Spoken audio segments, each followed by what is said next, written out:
have the whole come advantage. So we'll be ready to go out there and play one of our fans. Looking back at the last game and see how many turnovers you have and just kind of worked on that. Can you take us through a little bit of what we talked about with the last game and how you tried to solve it for today's game? Yeah, did a better job taking care of the ball, especially from the out of bounds plays.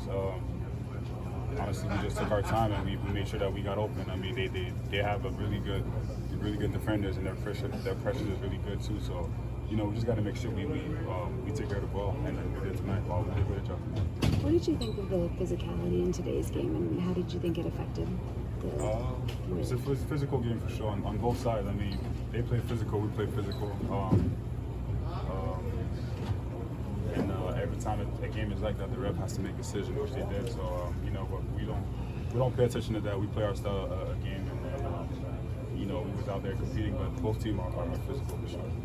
So after the game, after the last game, actually, your friends Rob, which is also your roommates in college, he mentioned about you guys never talk about maybe one day can win the championship, NBA championship. Never.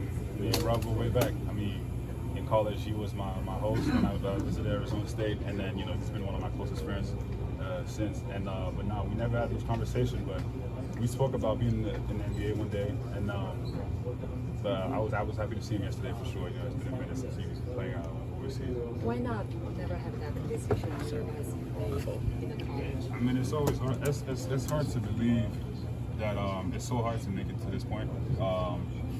Obviously, there's stages. You know, you gotta make the NBA first, and then see what team you're on, and see what can happen. But it's hard to set that as a goal, you know, in college. So, but we spoke about being in the NBA for sure. How proud of you are your teammates? Just the way that you guys have been able to stay resilient this whole series. Real proud. I mean, it's a long series. There's going to be a lot of ups and downs. Like I said, we're learning a lot from every series, being in that same position. But you know, it's a 48-minute game, and then, you know, we got to play the whole game, and which we did tonight. It seems like Shea had 15 in that fourth quarter. What allowed him to get going in that final period? I mean, he never flinched, honestly, especially in those tough times when we need to get going.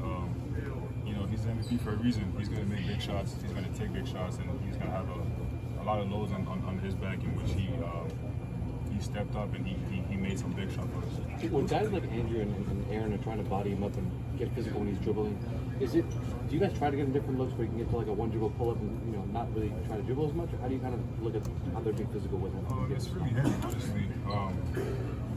You know, he can make so many shots, and then, you know, he has a lot to his game. But you know, the main thing is you know, whenever we can set him free, we'll do it. But you know, he's a great offensive player for a reason. He's going to take some big shots. He's going to make some big shots. So it's really a question for him. But on our side, you know, we just got to make sure we get him free. How do you guys think you collectively handled just pressure better in general? And obviously they were pressing up that entire game. You guys had to be a five-man job to make that work. What did you guys just do better to clear guys out? We took our time. We didn't let them speed us up, which that's what they want to do. But took our time taking the ball out. Took our time bringing the ball out, and I feel like that definitely helps. How helpful was the fact that J-Dub took a lot of the ball up in the second and third quarter, basically, you know, let Shea run up the floor and not have to deal with that every single time out? Yeah, I mean, we have different ball handlers for a reason, and J-Dub is, you know, he can do that, you know, and you know, it helps definitely open up the floor, and especially get Shea freed up Shea. Thank you, Lu. Thanks, Lu.